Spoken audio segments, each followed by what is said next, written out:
조갑제 TV 시청자 여러분, 6월 10일 저녁 6시 반입니다.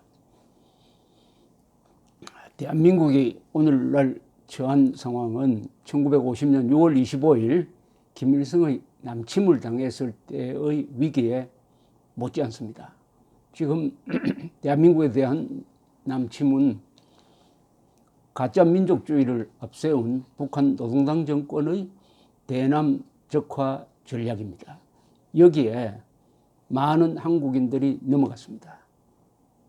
민족, 민주라는 이름으로 대한민국을 파괴하고 있는데도 오로지 민족이라는 이름이 불러일으키는 원초적 본능에 눈이 멀어가지고 학살자, 암살자, 민족 반역자, 전쟁 범죄자, 반인류 범죄자인 김정은을 믿을 수 있다고 생각하는 사람이 70%가 넘는 집단적 치매 현상 또는 분별력의 상실이 드러나고 있습니다. 정신이 망가지는, 따라서 국가적 자살로 가는 이런 현상 속에서 트럼프 김정은 회담이 열리게 되었습니다. 김정은이가 싱가포르에 도착했다고 합니다.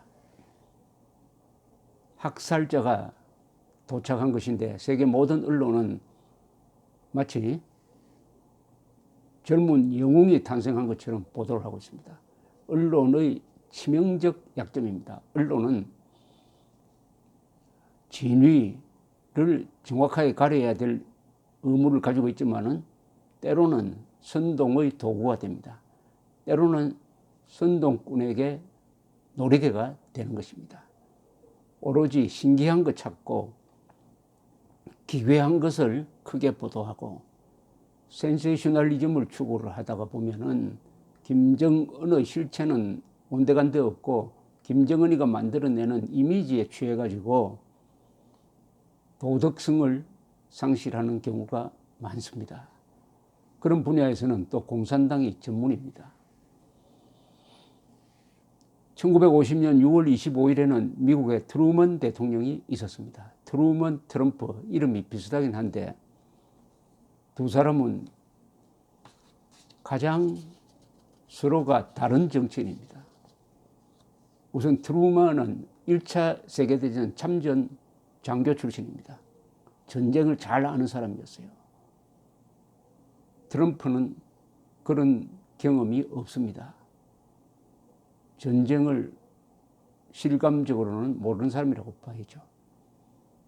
트루먼은 공산주의와 대결하는 입장에 서서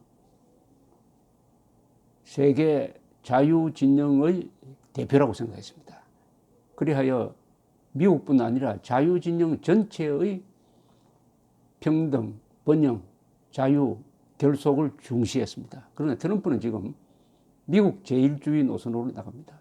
미국 중에서도 백인 중심의 사고방식을 갖고 있습니다.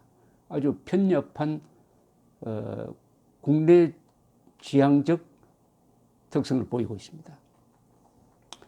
트루먼은 소련과 공산주의를 절대악으로 본 사람이었습니다. 그러나 트럼프는 러시아에 무슨 약점이 잡혔는지 이상하게 푸틴과 러시아에 대해서 호의적으로 굴종적으로 대하고 있습니다. 트루먼은 유엔과 나토를 중심으로 한 국제적 단합을 중시한 사람입니다. 그러나 트럼프는 G7 회의를 깬 것처럼 국제협력에는 관심이 적고 오히려 미국이 손해를 봐서는 안 된다는 점에 정책의 중점을 놓고 있습니다. 트럼프는 돈을 밝히는 정치인이지만은 트루먼은 돈과 부인 이외의 다른 여자를 몰랐던 사람입니다. 트럼프는 선동에 열심이고 트루먼은 홍보에 신경을 쓴 사람입니다. 선동은 거짓 왜곡, 선전은 사실을 전하는 것이죠. 트럼프는 부잣집 아들이지만 트루먼은 가난한 농부의 아들이었습니다. 트루먼은 자신보다 나은 부하들을 중용하고 잘 모셨습니다. 마샬, 애치슨, 미국 역사에서 대통령에 못지않는 역할을 한 두 장관을 부하로 거느렸습니다. 그러나 트럼프는 장관들을 비인간적으로 내어 쫓고 지금은 공개적으로 법무장관을 모욕주고 있습니다. 그러니까 자기보다 나은 장관을 두고 보지 못하는 사람입니다. 트루먼은 허영을 싫어했습니다. 트럼프는 허영의 덩어리죠. 트루먼은 겸손한 권력자였습니다. 퇴임한 이후에 미주리주 인디펜던스에 마리아 칼라스라는 가수가 왔을 때 구경하러 갔더니 칼라스가 트루먼을 알아보고 인사를 했답니다. 트루먼은 그게 기분이 좋아가지고 만나는 사람마다 마리아 칼라스가 나를 알아보더라고 자랑을 했다고 합니다. 트럼프는 인기의 목인 말은 오만한 권력자입니다. 무례한 권력자입니다. 김일성의 남침을 좌절시킨 트루먼 대통령, 김일성의 손자에게 속아 넘어갈지도 모르는 트럼프. 이렇게 되면은 트루먼이 살린 대한민국을 트럼프가 죽일지도 모른다는 이야기인데 제발 그렇게 되지 않았으면 좋겠습니다.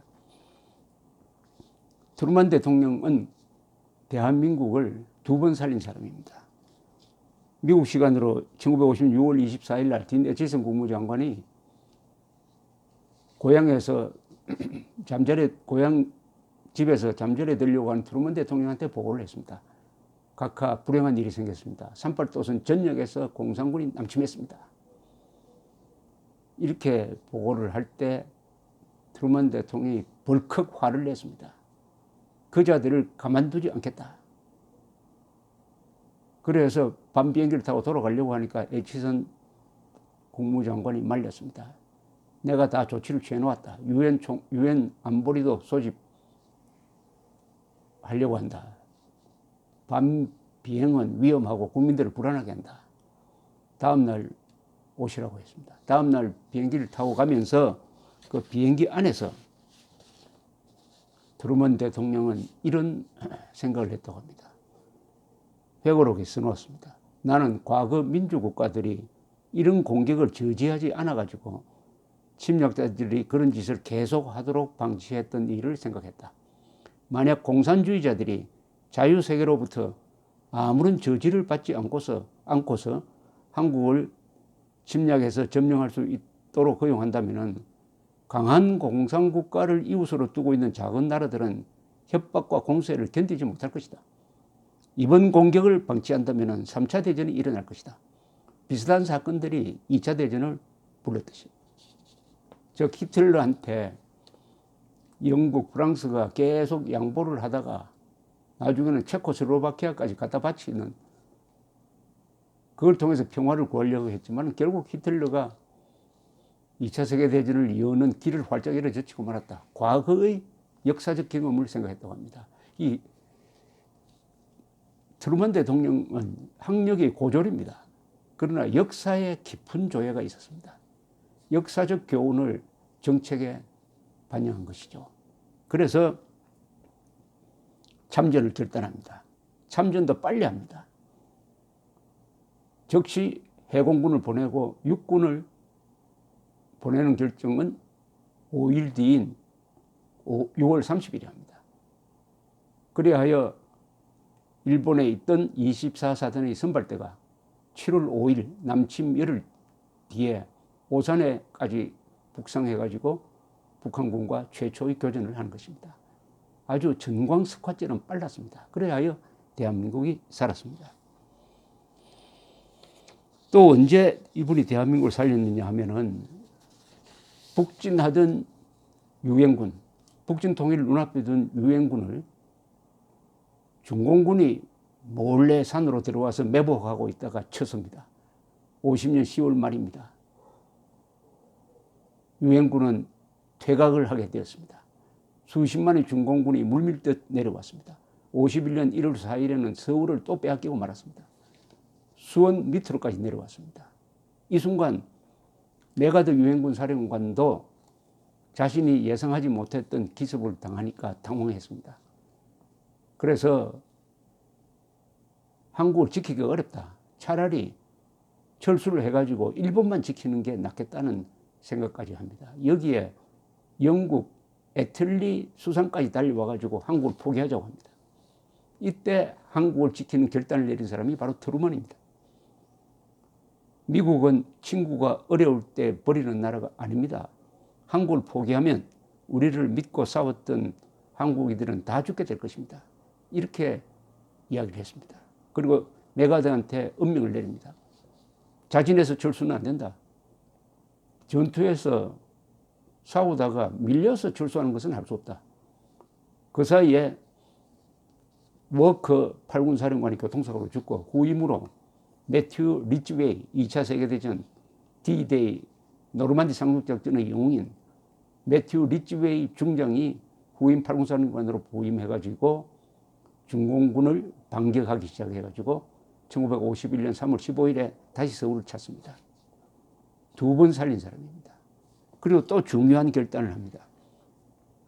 51년 봄부터 남북 간의 유엔군과 공산군 사이에서 휴전협상이 시작됩니다. 휴전협상에서 제일 중요한 쟁점이 뭐냐면 방공포로의 문제였습니다.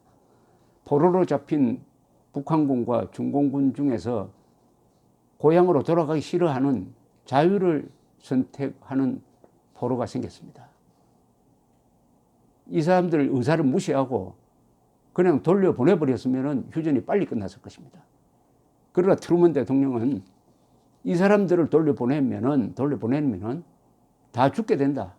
죽게 될 것이 뻔한데 이 방공포로를 돌려보낼 수는 없다. 자유의지를 확인해가지고 갈 사람 가고 남은 사람 남도록 하겠다. 이런 원칙을 세웁니다. 이런 원칙에 공산군은 강력하게 반발을 해가지고 그 뒤 2년 동안 휴전 협상을 하면서도 타결이 되지 않는 상태에서 고지전이 계속됩니다. 이 고지전을 하는 과정에서 미군이 5만 4천 명 전사자 중에서 한 3만 명이 이때 죽었습니다. 어떻게 보면은 공산군, 즉 중공군, 북한군의 자유를 지켜주기 위해서 미군을 희생시킨 겁니다. 미군을 희생시킨 거예요. 이런 결정을 요새 누가 내리겠습니까? 트럼프 대통령 같았으면은 본인의 의사 그런 거 다 무시하고 다 빨리 보내버리고 휴전해가지고 미군 빼겠다 이런 결정을 했을 가능성이 100%입니다. 얼마나 어려운 결정을 트루먼 대통령이 했습니까? 그래서 트루먼 대통령은 인기가 떨어졌습니다. 참전에 연인은 180만 명을 보내고 5만 4천 명이 전사하고 10만 명이 다쳐도 이기지 못하고 있다. 해가지고 인기가 떨어져가지고 퇴임할 때 인기가 역대 최저였습니다. 20% 밑으로 돌았어요. 그리고 재출마를 포기를 해버렸습니다. 한국전으로 해서 가장 큰 손해를 본 사람이 트루먼이었습니다. 그러나 역사는 지금 어떻게 평가하느냐. 트루먼이 이승만 대통령을 도와서 공산군의 남침을 저지한 덕분에 자유세계가 이겼다. 일본이 경제 부흥하고 대만이 살고 독일이 재무장하고 나토가 본격적인 군사동맹체제로 가고 더구나 미국이 군비를 강화해가지고 소련을 상대로 본격적인 군비 경쟁을 하니까 40년 뒤에 소련이 붕괴되었다. 자유진영의 승리는 바로 남침당했을 때 이승만과 트루먼이 버틴 덕분이다. 이렇게 평가를 하고 있습니다. 이긴 전쟁으로 평가를 하고 있습니다. 트럼프 대통령이 이런 한국전의 위대한 공헌에 대해서 얼마나 알고 있는지 저는 의심스럽습니다. 김정은을 어떻게 대하느냐 보면 압니다. 김일성의 손자 김정은에 대해서 나이스한 사람, 명예로운 사람, 그레이시어스, 아주 고마운 사람이란 표현을 쓸 수 있습니까? 농담이라도. 그런 표현을 쓰는 걸로 봐서 트럼프는 트루먼과는 완전히 반대되는 사람 같습니다. 이렇게 되면 트루먼이 살린 대한민국을 트럼프가 죽일지도 모릅니다. 그러나 대한민국은 트럼프가 살 나라가 아닙니다. 우리가 살 나라입니다. 그리고 우리 후손들이 살 나라입니다. 그런 것을 다 감안해가지고 이번 트럼프 김정은 회담에서 트럼프가 속지 않도록, 또 트럼프가 속아 넘어가더라도 우리 대한민국 국민은 정신 차릴 수 있도록 지금부터 정신을 차려야 되겠습니다. 감사합니다.